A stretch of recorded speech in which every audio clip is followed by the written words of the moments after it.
How accommodating. Do you really think they believe we are who we say we are? Not a chance.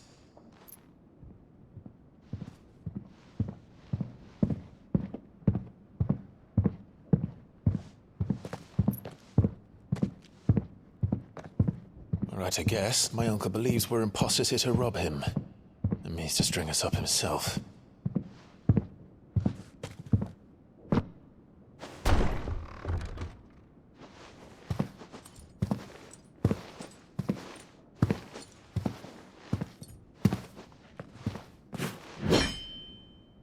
Imagine my surprise when I was told my nephew had come to visit.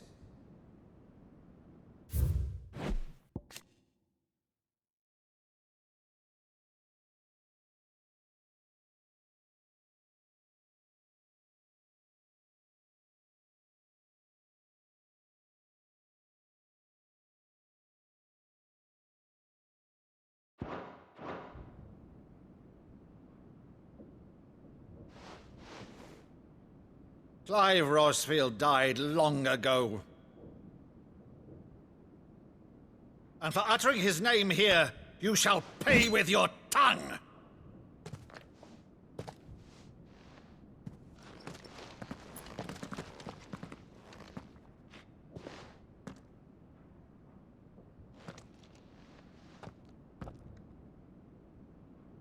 You would mock me as well?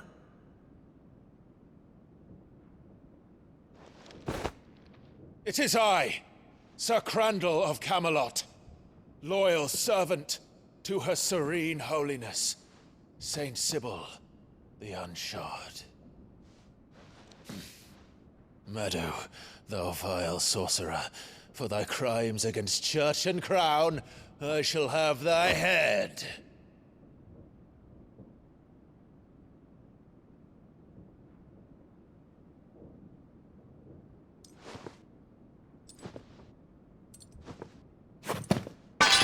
Curse thee, infectious flax wench. Even in death, must thou plague me still? Very well. I shall open the gates of hell, that thou might see thy charge once more.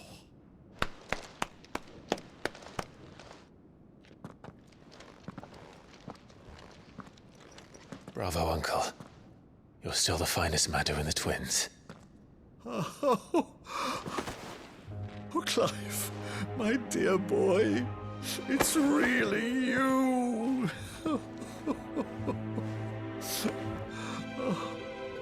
You always were fond of that scene from The Saint and the Sanctuary. Never did let me play Sir Crandall.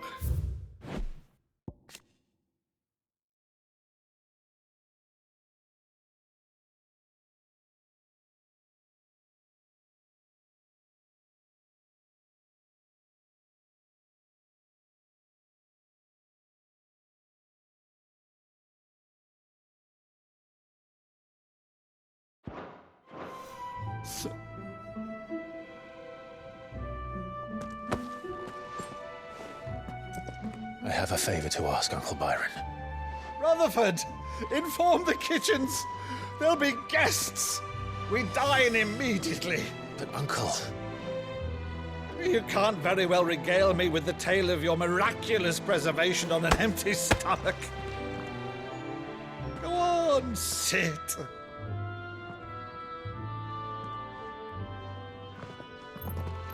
See that you use the good plates, Rutherford.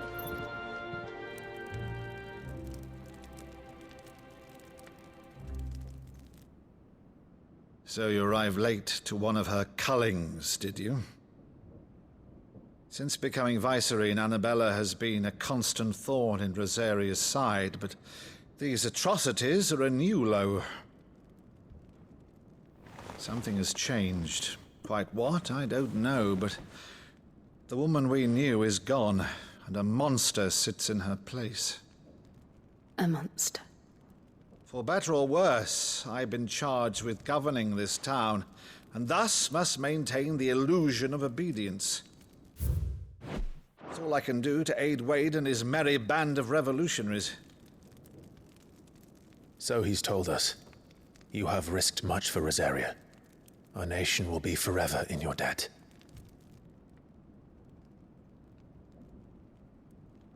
It has been 20 years, Clive. The nation your father and your forefathers fought to defend is no more.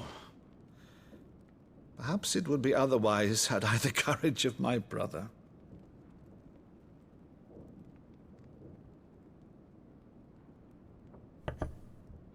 All right, if it's a ship you require, a ship you shall have. I've a galley in port, but recently relieved of her cargo. She can be outfitted for the voyage in a matter of weeks. So you believe us then? About everything? Believe you?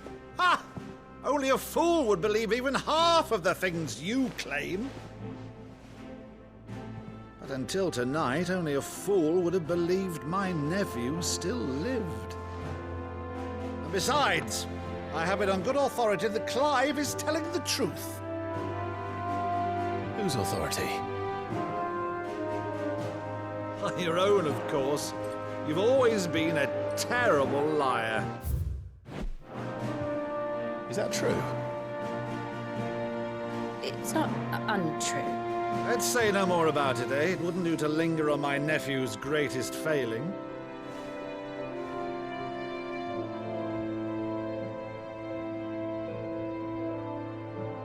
The one thing I cannot believe, though, is all this about you being Sid. You were always such a good boy, but now you're quite the outlaw. Which, if I'm not mistaken, would make me an outlaw's uncle. Right then, who shall we pillage first? Rutherford, fetch me my cutlass. This will be fun.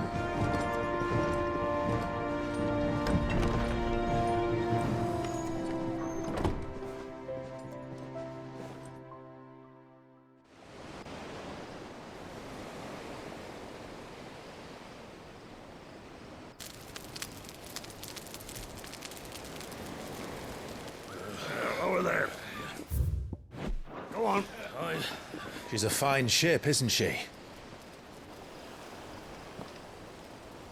Once outfitted, she'll bear us across the boiling sea to Drustinus in the space of 3 days.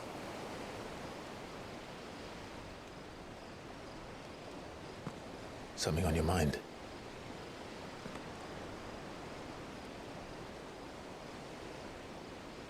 Monsters. When I served the Iron Kingdom, I did so because I saw no other choice. Because once they learned that the lash would not move me, they turned it on those who could.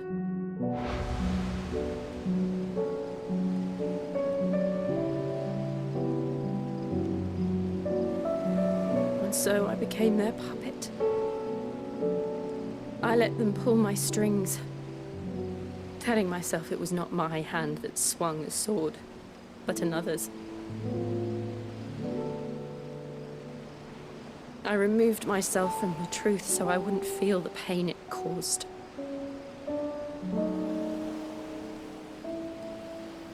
And before I knew it,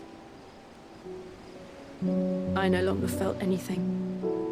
Anything at all.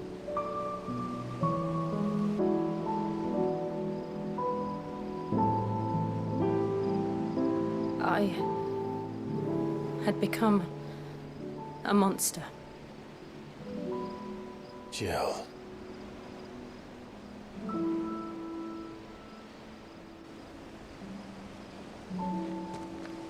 I don't want to be a monster, Clive. Do you understand? I want to choose a different path, a better path. To live on my own terms. But before I can do that, I need to come to terms with my past.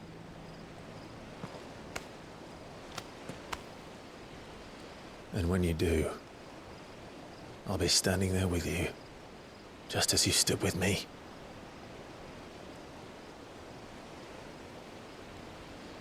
Thank you, Clive. I must atone for my sins. Only then, when it's done, will the monster cease to be. Just promise me that you won't die with it.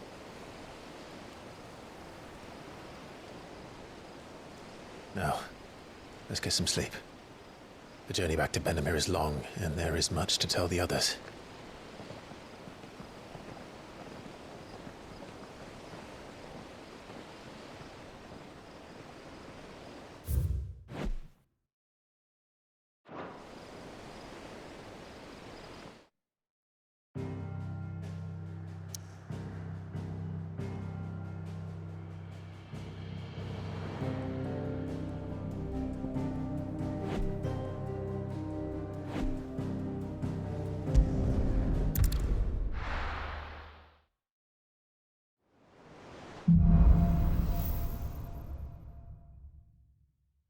Only the Founder knows what awaits us in the Iron Kingdom. But Vivian could probably make an educated guess. It will be over soon. One way or another.